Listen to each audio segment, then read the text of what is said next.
Hi everyone. This month, for the month of February, 3rd through 5th graders will be reading Popcorn Country. This book is written by Cris Peterson and the photos are by David R. Lundquist. So we'll go ahead and get started.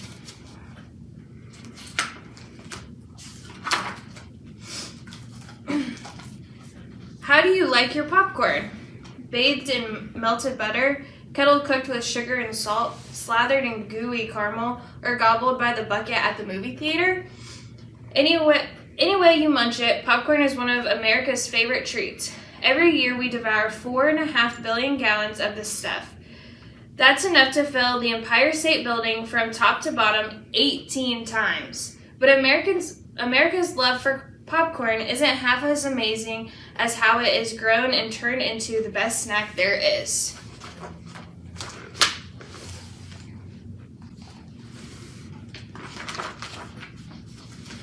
Popcorn comes from the land of wind turbines and flat as a pancake prairie. This part of our country is called the Corn Belt, a swath of fertile land that reaches from Ohio to Nebraska.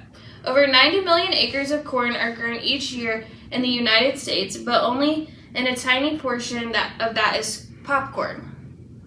There are 4 kinds of corn grown in the United States: din corn, also called field corn, sweet corn, flint corn, and popcorn.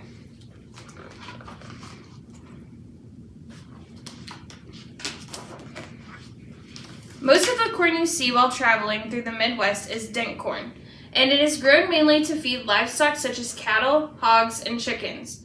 Its ears are usually larger than other kinds of corn, and its kernels become indented when the corn is dried. That's why it's called dent corn. You can't pop dent corn. Sweet corn is the type that we eat right off the cob. It contains more sugar than any other corn.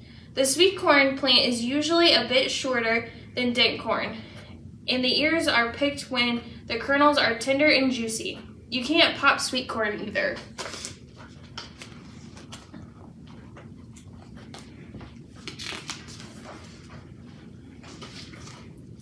Flint corn, which is sometimes called Indian corn, is named for its hard kernels and comes in a multitude of colors.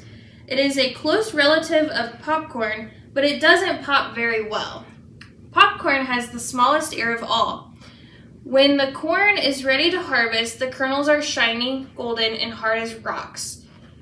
You can't eat popcorn unless it's popped.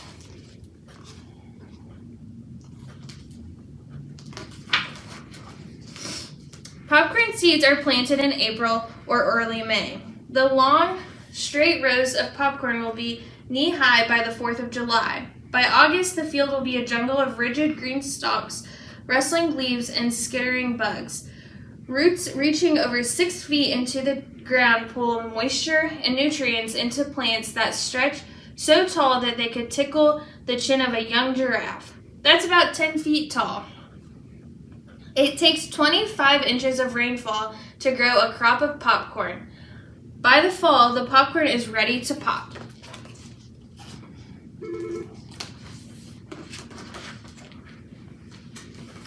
And boy, can it pop. If all 20 million kernels of popcorn on 1 acre of land, about the size of a football field, popped at once, piles of white, fluffy snack would cover the ground like 4 inches of snow.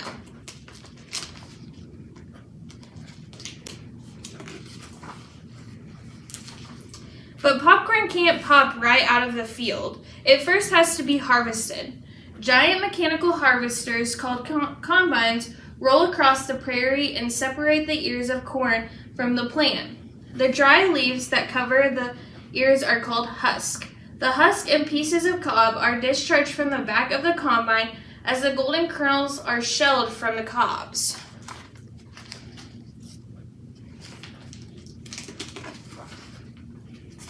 The kernels pour into the grain tank at the top of the combine. Then trucks haul the popcorn into a processing facility where 160 million kernels per truckload are unloaded into big silver bins. The popcorn is conditioned or dried in the bins to just the right amount of moisture for popping.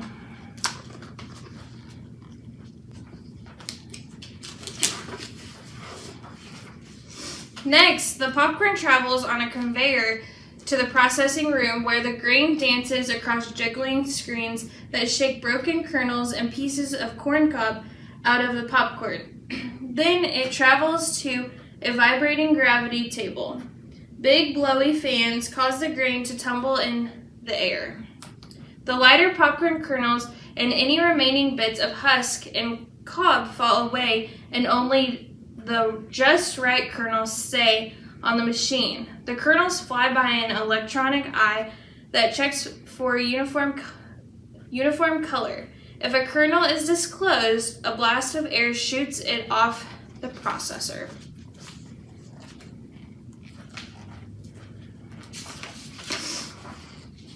Finally, the popcorn is ready to test for popability. A half pound of every truckload of popcorn is tested in a specially designed kettle-style popper that looks like the poppers you see in movie theaters. The testing lab smells like a movie theater lobby. As the waterproof hull or outside of the kernel heats up in the hot oil, the bit of moisture inside it turns to steam, and the steam softens the starch in its center. The pressure inside the kernel builds and builds until temperature reaches 347 degrees and the starch turns to liquid. Then boom, it explodes.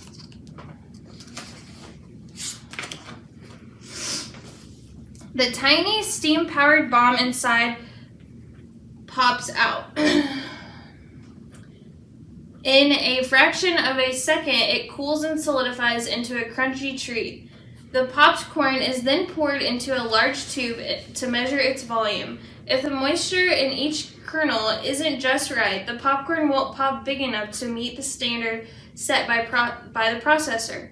When it passes the popability test, it is ready for the final packing step.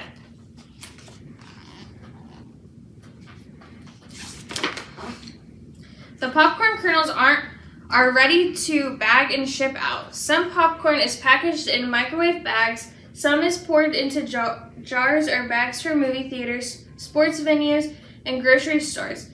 And much of the popcorn is loaded into 1-ton tote bags that look like giant white building blocks.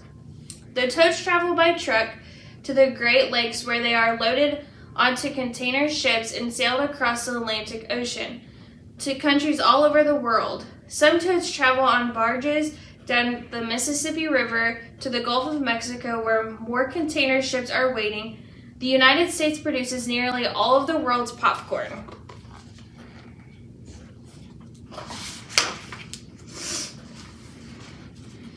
The magical sound of popcorn popping and the irresistible aroma of a heaping bowl of fluffy, flaky goodness is a treat nearly everyone enjoys. One of the most loved snacks in the world explodes into buttery deliciousness and makes parties, movies, and carnivals extra special. America is popcorn country, and popcorn is America's greatest gift to the world.